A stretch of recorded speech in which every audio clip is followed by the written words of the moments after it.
Hello, today is the 20th of June. It is blog for day 22, and as you know, our theme is learning. Before I read the Bible passage for today, can I ask you a question? How do you learn best? I personally am a very pragmatic, reflective learner. I like doing things, and when I've done it, I like to think about it. So whether or not that is giving a talk like this, or whether it's canoeing in my kayak, I like to be told how to do it. This is me having a go at paddling the J-stroke, and then I like to reflect on it. If I'm praying or reading my Bible, I like to think, how do I best stay in touch with God? I've asked you that question. I'm now going to read the Bible, but I suppose there are 4 different ways of learning that the educationalists talk about. The activist learner, the one who has to be active. The pragmatic learner, the learner who needs to know the reason why they're learning. The reflective learner, and the theoretical learner. The theoretical learner, of course, is somebody who likes to process it in their heads before they get on with it. We're all different sorts of learner. I wonder which one you are most. Now let me read the Bible reading for today, 1 Corinthians 2, 9 to 13.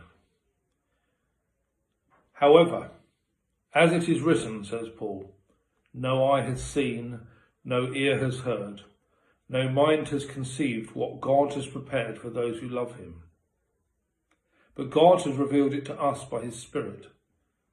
The Spirit searches all things, even the deep things of God. For who among men knows the thoughts of a man except the man's spirit within him? In the same way, no one knows the thoughts of God except the Spirit of God. We have not received the spirit of the world, but the Spirit who is from God, that we may understand what God has freely given us. This is what we speak, not in words taught us by human wisdom, but in words taught by the Spirit, expressing spiritual truths in spiritual words. What Paul is saying, I think, is that spiritual learning is more than normal learning. So what I just said to you about activist, pragmatic, reflective or theoretical learning might be a good way of learning study if you go to university or do a GCSE at school. It might also be a good way of learning if you're doing something, a physical task. But spiritual learning is where God is a tutor. And when it comes to learning the things of God, God reveals it to us. He reveals it into our inner spirit. Paul says that when God does this, then we know.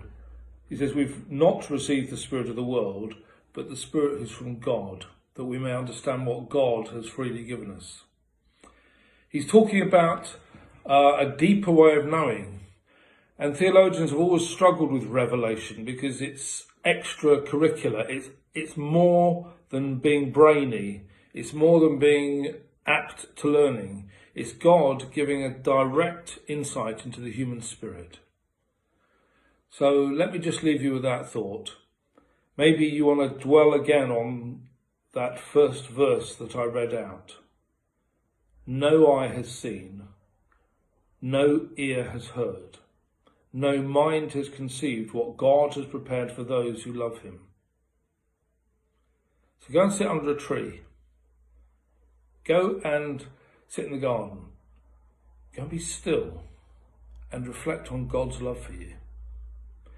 I can't teach you it. Only God can teach you that. Allow God to speak to you today. Soak in the fact that you're loved and let God reveal himself to you. It's an amazing thought. Be blessed.